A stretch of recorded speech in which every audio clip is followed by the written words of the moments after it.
Hey everybody, I got a video here for you today. This is Google Research and I will leave the link below, but I thought I'd talk a little bit more about the Sphinx, and more specifically a discovery that was made about 200 years ago that I don't think a lot of people are aware of. I was unaware of this till I read about this a while back.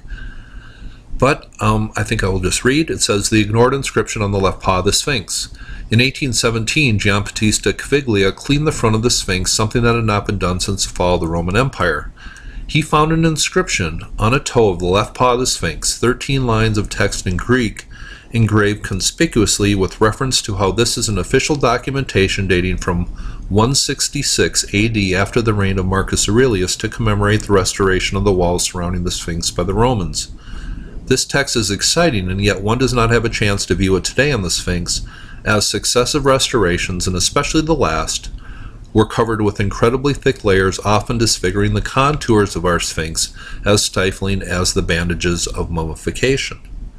And I think that's true with the whole history of the Sphinx. It's been covered over the course of time.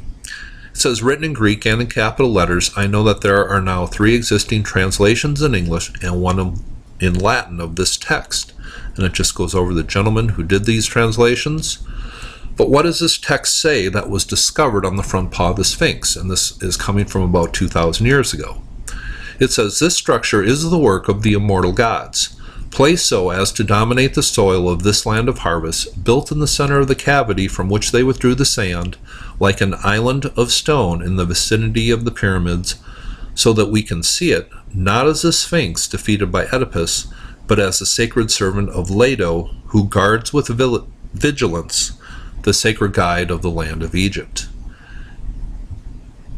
And I just found this inscription very interesting. It says this work, or this structure, is the work of the immortal gods. And who are the immortal gods? Are these the rulers of the time of Zep Tepi? Are these people from an Atlantis origin? That is up for speculation. It says, like an island of stone in the vicinity of the pyramids.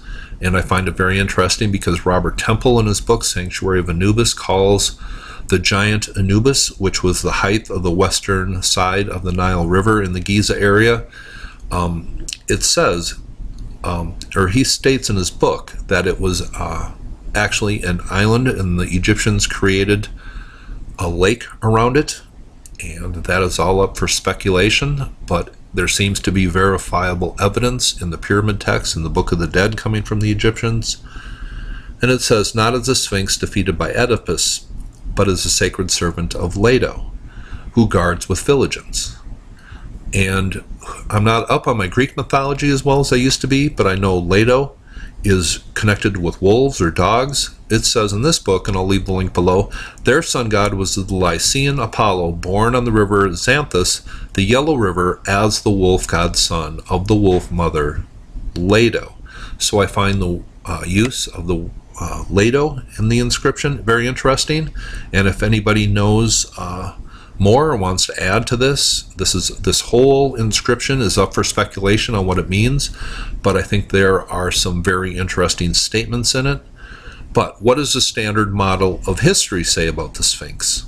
It says that the pharaoh Chephren built it just because his pyramid, supposedly, the causeway or the pathway led out to the Sphinx, and that is just the simple logic on how people associated with Chephren. And it says, no inscriptions confirms this lightly founded theory.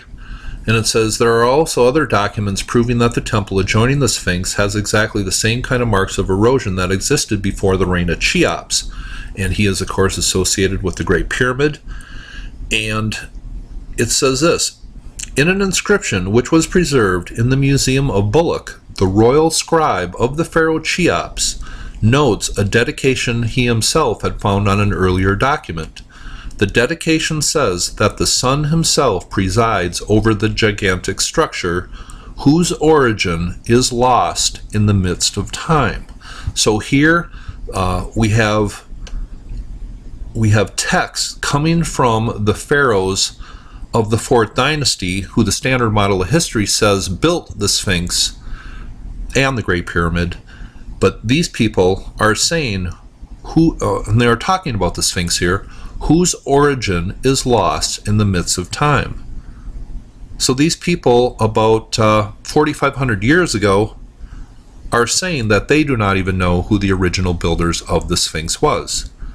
And let's say the Sphinx was built, erosion says it's, much older than the standard model of history.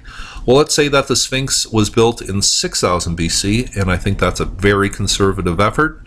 Well, these pharaohs are looking back about, 4,500 years then to the time of 6000 BC. That's the same amount of time we look back at their time around 2550 BC.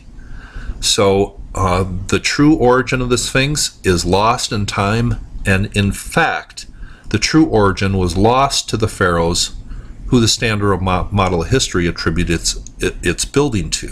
So that is a little bit of history on the Sphinx. It is much older than we think it is. The standard model of history does not take into account of what the pharaohs of the 4th dynasty are telling us about the history of the Sphinx. I hope you thought this was interesting. You have a nice day.